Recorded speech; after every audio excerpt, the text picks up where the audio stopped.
சிவகாசி. ஆமாம், சிவகாசி வந்து இப்போ எனக்குன்னு ரீலீஸ் மாதிரி தெரில, இதுவே மெயின் ரிலீஸ் மாதிரியே இருக்குது. அந்தளவுக்கு மக்கள் கொண்டாடுறாங்க.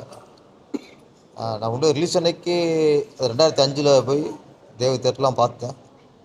அன்னைக்கு பார்த்த விட இன்றைக்கி பல மடங்கு ரசிகர்களோட ஆதரவும் அவருடைய ஆர்ப்பரிப்பு, பரபரப்பு, கொண்டாட்டம் எல்லாம் அவ்வளோ பல மடங்கு இருக்குது.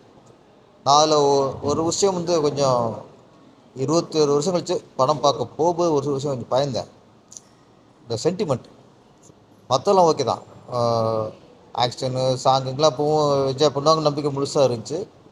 சென்டிமெண்ட்டு மட்டும் கொஞ்சம் பழசாக ஃபீல் பண்ணுவாங்களோன்னு நினச்சேன்.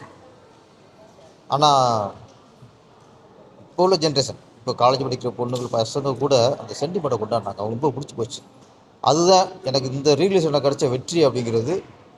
இந்த காலகட்டத்திலையும் சென்டிமெண்ட்டை மக்கள் விரும்புகிறாங்க, இன்றைக்கும் சென்டிமெண்ட்டுக்கு வெற்றி கொடுக்குறாங்கிறது தான் எனக்கு இந்த ரீலீஸ் சிவாஸில் நான் கற்றுக்கிட்டது. அந்த மக்களுக்கு வெற்றியை கொடுத்த, திரும்பவும் வெற்றியை கொடுத்த ரசிகர்களுக்கு, அது குறிப்பாக விஜய் ரசிகர்களுக்கு. விஜய் ரசிகர்கள் வந்து எப்படி சொல்கிறது தெரில. ஆமாம், 20 வருஷம் கழித்து பார்த்தா பல மடங்கு ரசிகர்கள் இன்றைக்கி வெறியராக இருக்காங்க. சிவாசி ஃபஸ்ட் ரிலீஸ் ஆகும்போது ரசிகராக இருந்தவங்களாம் இன்றைக்கி வெறியராக இருக்காங்க. நிறைய பேர் தொண்டரை மாறிட்டாங்களே இப்போ. ஆமாம், அதனால் இப்போ வந்து சிவாசியில் வந்து அந்த எலெக்ஷன் போர்ஷன், அது கதையை செகண்ட் ஹாஃபில் தேர்தல் தான் வரும். அந்த போர்ஷன் வரும்போதே டோட்டலாக எல்லாருமே இப்போ உள்ள தேர்தல் இதையும் அவருடைய அரசியல் வாழ்க்கையும் பொருத்தி பார்த்துட்டாங்க. அதனால் அப்போ உள்ளதை விட இப்போ கொஞ்சம் வீரியம் சிவாசிக்கு ஜாஸ்தி ஆயிடுச்சு.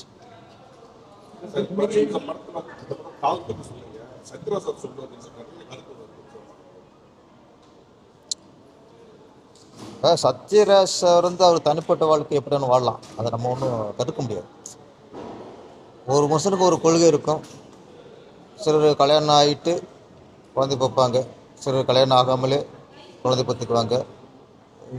ஒரு வாழ்க்கை இருக்கும், அது தனிப்பட்ட வாழ்க்கை, அது எப்படின்னு வாழ்ந்துக்கலாம். ஆனால் பொது வழியில் சொல்லும்போது இப்போ பொறுப்பு தேவை.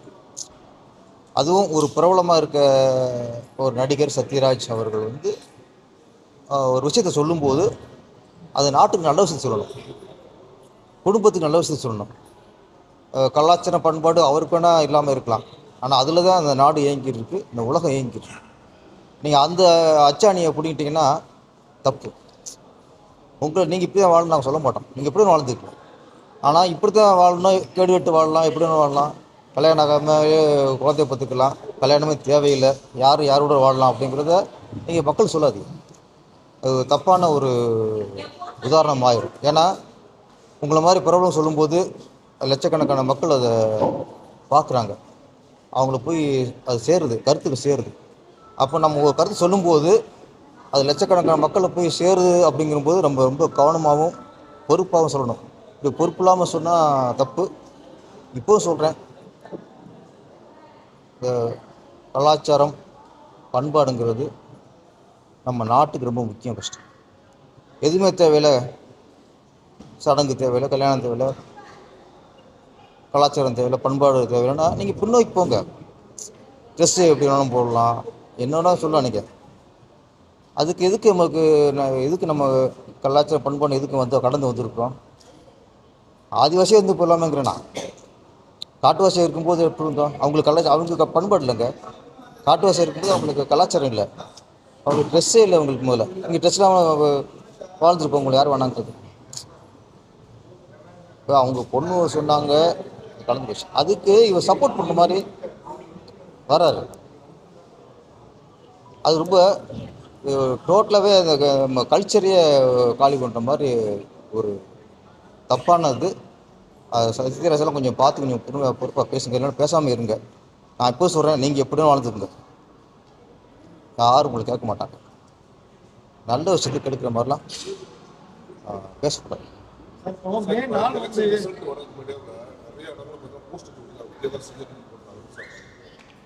விஜய்க்கு தான் நம்பிக்கை தான் சார், நம்பிக்கை தான்.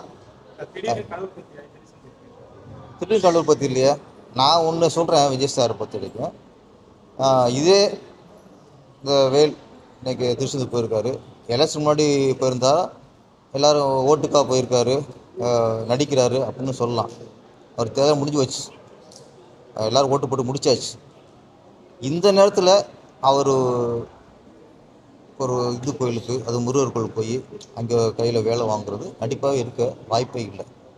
அது நான் சொன்னால் சிலருக்கு தேர்தல் டயத்தில் பக்தி வந்துடும். அப்போ கோயிலுக்கு போவாங்க, அப்போ வேலெலாம் கையில் பிடிச்சி போஸ்ட் கொடுப்பாங்க. அது எப்போ தேர்தலுக்கு முன்னாடி. தேர்தல் முடிஞ்சுன்னா இந்து சாமிகள்லாம் இழிவாக பேசுவாங்க, அசிங்கமாக பேசுவாங்க, கேவலமாக பேசுவாங்க. இந்து மதத்தை மட்டும் ஒதுக்கி வைப்பாங்க. அது சில ஆள்லாம் இருக்காங்க. அப்படி இருக்க பட்சத்தில் இன்றைக்கி விஜய் சாரை பாராட்டணும். அவர் தேர்தலுக்கு முன்னாடி எப்படியோ, தேர்தலுக்கு அப்புறம் ஒரு இந்து கோயிலுக்கு போய் வேல் வாங்குறாரு, பூஜை பண்ணுறாரு. அப்படிங்கும்போது கண்டிப்பாக நடிப்பாக இருக்க வாய்ப்பே இல்லை.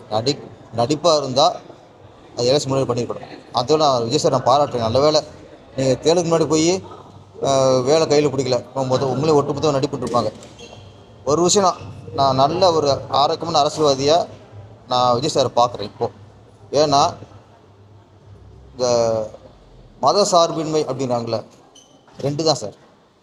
மத சார்பின்மை அப்படின்னா ஒன்று, எந்த சாமியுமே இல்லை அப்படின்ட்டு, எந்த சாமியும் இல்லைன்றணும் ஃபஸ்ட்டு. இல்லைன்னா எல்லா மதத்தையும் ஒன்றா நினைக்கணும். நமக்கு அல்லாவும் ஒன்று, இயேசுவும் ஒன்று, இந்து கடவுள் சிவன், விஷ்ணு, பிரம்மா, சக்தி, முருகர் எல்லாம் ஒன்று. அப்போ மத சார்பின்மைங்கிறதுக்கு அர்த்தங்கிறது எல்லா மதத்தினரையும் ஒன்றா நினைக்கிறதா மத சார்பின்மை. இந்த மதம் எங்களுக்கு ஓகே, இந்த மதம் உங்களுக்கு ஓகே, இந்து மதம் மட்டும் எங்களுக்கு ஓகே இல்லை, அதில் மட்டும் மூட நம்பிக்கை இருக்கும். அல்லது நாங்கள் தீபாவளி வாழ்த்து சொல்ல மாட்டோம், பொங்கல் வாழ்த்து சொல்ல மாட்டோம், தமிழர் திருநாள், தமிழர் புத்தாண்டு வாழ்த்து நாங்கள் சொல்ல மாட்டோம். ஆனால் மற்ற மதத்துக்குலாம் எல்லா வாழ்த்தும் சொல்லுவோம். அப்படிங்கிறது மத சார்புன்னு சொல்கிற போலித்தனம். அது மக்களை ஏமாத்துறது. அப்படி பார்க்கும்போது இன்றைக்கி விஜய் சார் வந்து சர்ச்சுக்கு போகிறாரு, மசூதிக்கு போகிறாரு, இப்போ இந்து கோயிலுக்கும் போயிடுறாரு. அப்படிங்கும்போது இதுதான் மதச்சார்பின்மை. எல்லா மதத்தினரையும் மதிக்கணும் ஃபஸ்ட்டு. அது அப்படி அவங்க தான் மக்களுக்கான அரசியல்வாதிகள். ஒரு மதத்தை ஒதுக்கி மற்ற மதத்தை தூக்கி தள்ள வைக்கிறதுலாம் போலி அரசியல்வாதிகள்.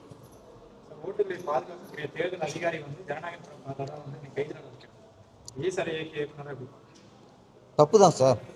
ஒரு படம் லீக் ஆச்சு, அதை லீக் பண்ணவங்கள அரெஸ்ட் பண்ணிட்டாங்க. லீக் ஆன படத்தை பார்க்காதீங்கன்னு அறிவிச்சாச்சு. அதுக்கப்புறம் நீங்கள் பார்த்தீங்கன்னா தப்பு தான். அது ஒரு கொஞ்சம் நஞ்சம் இல்லை, இது வந்து 400-500 கோடிக்கு மேலே செலவு பண்ணி பண்ணுற படம். இது நம்ம ஈஸியாக ஒருத்தன் லீக் பண்ணிட்டான் ஓகே, அதை நம்ம பார்க்கணுன்றது தப்பு இல்லை. அது கண்டிக்கத்தக்கது, அது கைது பண்ணது கரெக்ட். இப்போ 4ஆம் தேதி ரிசல்ட் வந்தா இப்போ வந்து நிறைய பசங்க இன்ஸ்டாகிராம் என்ன பண்ணாங்கன்னா, நான் சப்போஸ் விஜய் சாரை வந்து ஜெயிக்கலன்னா நான் வந்து தப்புல படிப்போம் அப்படின்னு போகிறாங்க. அந்த பசங்களுக்கு என்ன சொல்லுவாங்க? அது சார் விஜய் சார்கிட்ட நான் ஒரு சின்ன ஒரு வேண்டுகோள் தான். நான் ஒரு குடிமகனாக அவர்கிட்ட ஒரு வேண்டுகோள் வைக்கிறேன். தேர்தலில் வெற்றி தோல்வி சகஜம். என்னை பொறுத்த வரைக்கும் விஜய் சாருக்கு இந்த நிமிஷம் மிகப்பெரிய வெற்றி. இந்த கணம் அவர் மிகப்பெரிய வெற்றி அடைஞ்சிட்டார். ஃபஸ்ட்டு பெரிய மாற்றத்தை உருவாக்கிட்டார். அது முதல் மாற்றம். இன்றைக்கி இளைஞர்களில் வந்து அரசியல் ஆர்வம் ஜாஸ்தியாகிடுச்சு, அரசியல் ஈடுபாடு ஜாஸ்தியாகிடுச்சு இளைஞருக்கு. இவர் அரசியல் கட்சி ஆரம்பிக்கிறதுக்கு முன்னாடி இளைஞர்கள்லாம் அரசியலுங்கிறது வேறு யாருக்கும் பெரியவங்களுக்கு சம்மந்தப்பட்டது, நம்ம சம்மந்தம் இல்லை அப்படின்னு நினச்சிருந்தாங்க. நான் இன்றைக்கி இந்த அரசியலுங்கிறது நமக்கு சம்மந்தப்பட்டது, நம்ம அதை முடிவு பண்ணணும் அப்படிங்கிறதுல இன்றைக்கி இளைஞர்களும் இன்றைக்கி ரொம்ப ஈடுபாடு, குழந்தைகள் கூட சொல்கிறேன் ரொம்ப ஈடுபாடு வந்திருக்காங்க. அது வந்து மாற்றம், ஆரோக்கியமான மாற்றம். இப்போ மாற்றங்கிறது 2 இருக்குது, ஏமாற்றம் இருக்குது, ஆரோக்கியமான மாற்றம் இருக்குது. நமக்கு ஆரோக்கியமான மாற்றம் வேணும். அந்த ஆரோக்கியமான மாற்றம் தான் இன்றைக்கி விஜய் சார் அரசியலுக்கு வந்ததுக்கப்புறம் இன்றைக்கி ஒரு எழுச்சியோட இளைஞர் செயலில் வந்திருக்கு. இந்த சூழலில் நிறையா பசங்க இளைஞர்கள்லாம் விஜய் சார் மேலே ரொம்ப அதீத அன்பு, அதீத பாசம். அவர் வந்து மற்ற கட்சி தலைவர் மாதிரி ஒரு அரசியல் தலைவராக அப்படிலாம் இல்லை. இன்றைக்கி அவங்க நம்ம வீட்டில் ஒருத்தரை பார்க்குறாங்க. விஜய் சாரை வந்து ஒரு குடும்ப பையனாக பார்க்குறாங்க. குழந்தைங்களாம் மாமாவும் சொல்கிறாங்க, பெண்ணுக்கெலாம் அண்ணா, தம்பி, அப்படியே போச்சு.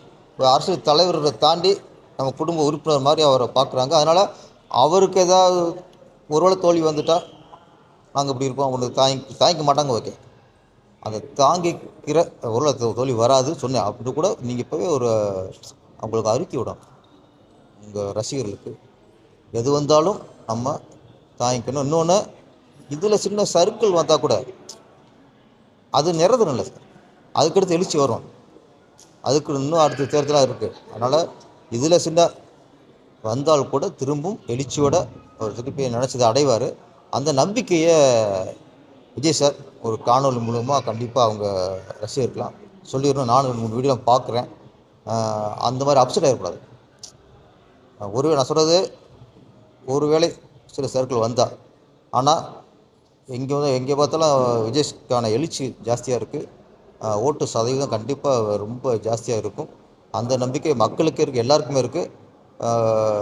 மக்களுக்கு இல்லை, அரசு தலைவர்களுக்கு, மற்ற கட்சிக்காரங்களுக்கே இருக்குது. இதோட என்ன ஆகுமோன்னு பயத்தில் எல்லாம் இருக்காங்க. அந்த ஒரு எழுச்சி உருவாகிருக்கு. ஆனால் விஜய் சார் அழகாக ஒரு ரசிகர்களுக்கு நம்பிக்கையோட உள்ள ஒரு அறிக்கை விடணும். சர்வபசங்க அவரோட கடைசி படம் நேற்று அவங்க குடும்பத்தார் படம் பார்த்துருக்காங்க.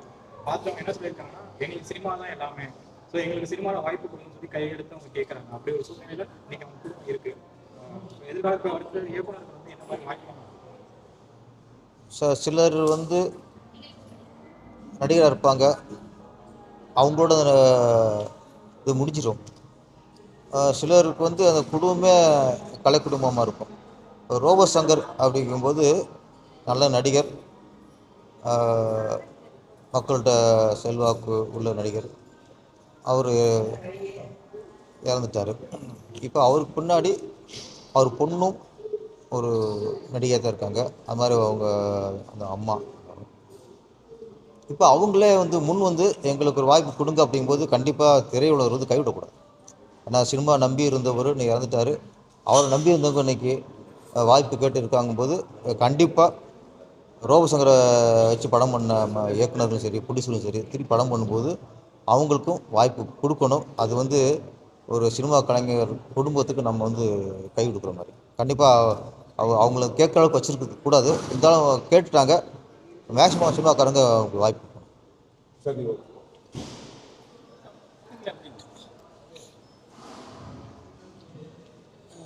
கமாண்டோவின் லவ் ஸ்டோரி ரிலீஸ் ஆகி இன்றைக்கி 5வது நாளைக்கு நோக்கி போய்கிட்டு இருக்கு.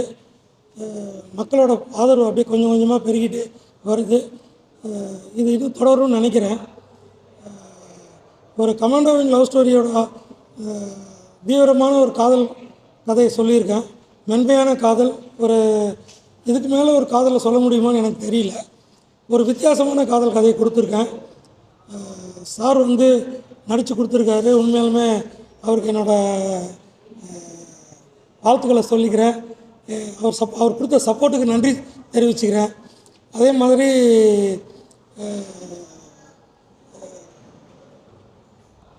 ஊமை விழிகளின் இயக்குனர் அரவிந்தராஜ் சாரும் நடித்து கொடுத்துருக்காரு. அவருக்கு ஒரு நன்றியை தெரிவிச்சுக்கிறேன். ரோபோ சங்கர் ஃபேமிலி சார் நேற்று கேட்டாங்க. நான் கண்டிப்பாக அவங்கள தொடர்ந்து என்னோடய படத்தில் நடிக்க வச்சுட்டே இருப்பாங்க. அதை நான் உறுதி சொல்கிறேன். ஏன்னா அவங்களும் நேரில் படம் பார்த்துட்டு அது கேட்டதுக்கப்புறம் நம்ம செய்யாமல் இருக்க முடியாது. சார் சொன்ன மாதிரி அவங்க கலை குடும்பத்தில் இருக்காங்க. நாங்கள் தான் அவங்கள அரவணைச்சு கொண்டு போகணும். கண்டிப்பாக நான் அதுவும் தொடர்ந்து செய்வேன். என்னோடய ஒரு படத்தில் கூட அவங்கள யூஸ் பண்ணாமல் கொண்டு போவேன்.